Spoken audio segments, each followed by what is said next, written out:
Salam alaikum, bonjour à tous. Donc aujourd'hui, je voudrais te parler du protocole fertilité avec la hijama.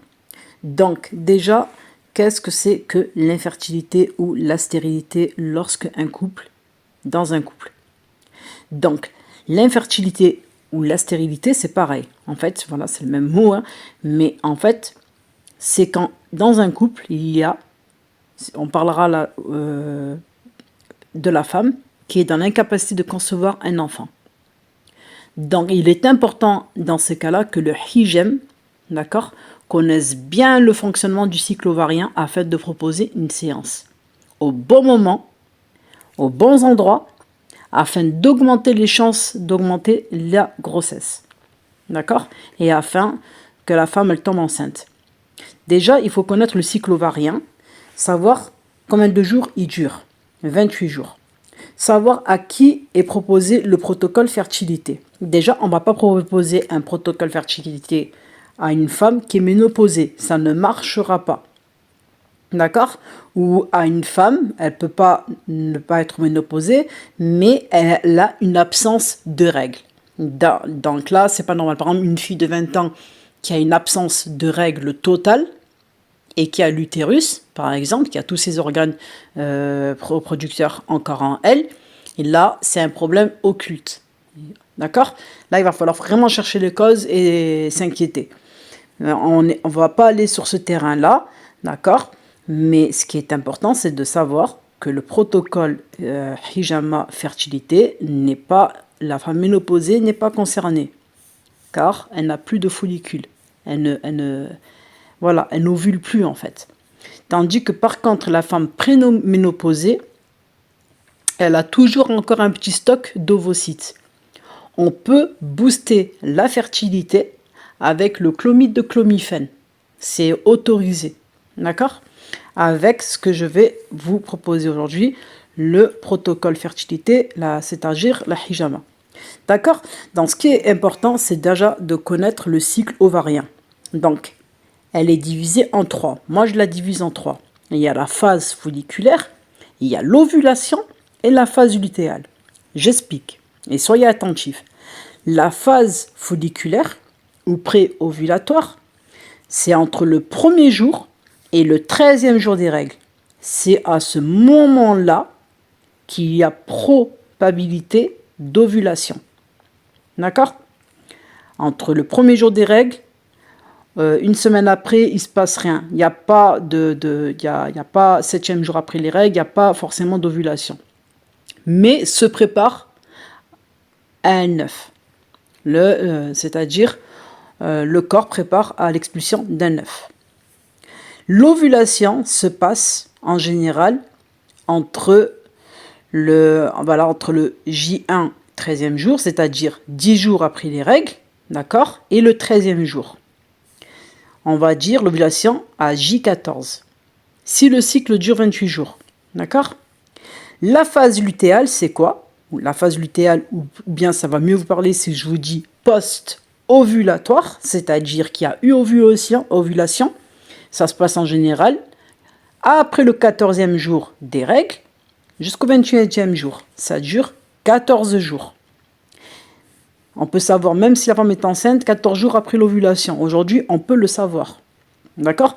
Contrairement à la phase folliculaire, d'accord? On ne sait pas quand la femme peut tomber enceinte. Elle peut tomber enceinte 10 jours après les règles, même 9 jours après les règles, ou même 13 jours après les règles, premier jour des règles, ou 14e jour après les règles.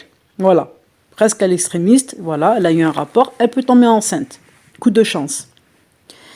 Donc, le professionnel, comment il fait le hijam? Il intervient à deux moments pour booster la fertilité de madame.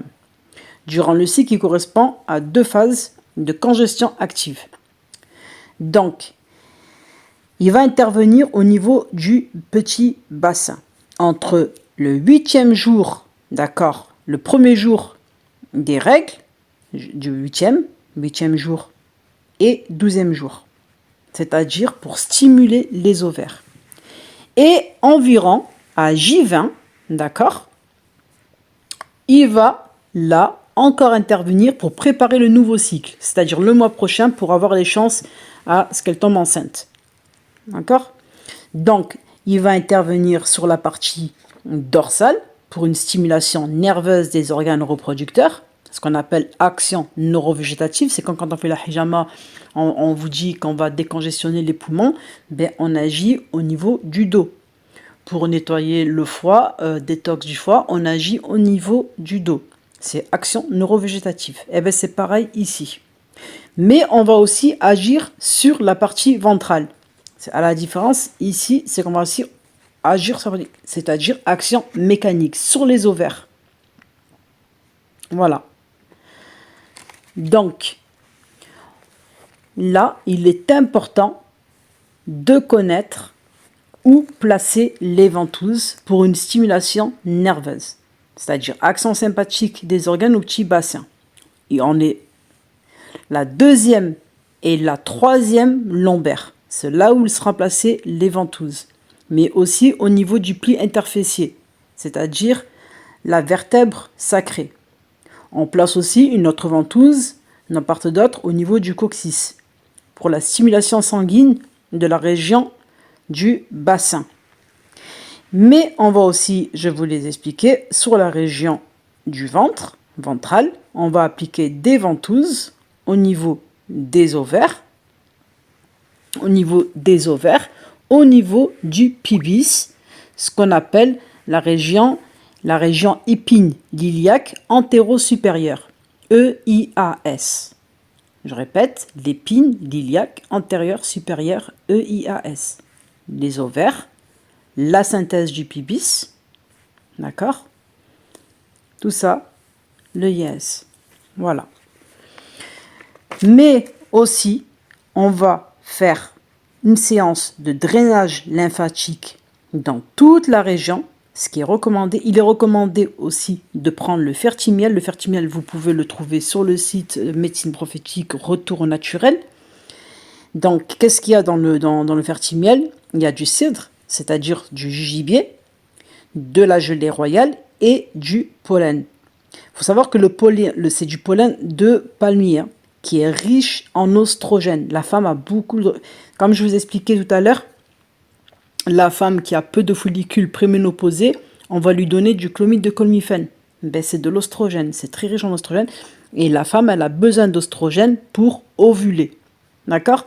Et après l'ovulation, quand bébé il sera là, elle aura besoin de la progestérone. Voilà.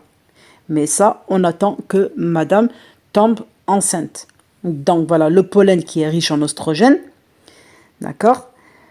Mais à ne pas prendre si la femme elle a des ovaires polykystiques. D'accord? Ce n'est pas pour elle. Donc on va poser des ventouses au niveau du pubis. D'accord? On va faire des stimulations nerveuses. On va faire 10 minutes de pause, mais avant ça, on fait les ventouses éclairs, c'est-à-dire qu'on va appliquer la ventouse, paf, on va relâcher, paf, on place la ventouse et on relâche. Et après, on pose la ventouse pendant 10 minutes. Position, c'est-à-dire une stimulation assez forte. Voilà. J'espère avoir répondu à tout. Je ne sais pas si vous avez des questions, mais voilà, c'est pour le protocole fertilité hijama. Voilà, si vous avez des questions, je suis là en message privé. Sur ce, assalamu alaikum et bonne chance pour celles qui veulent des enfants. Tout est possible, Inch'Allah.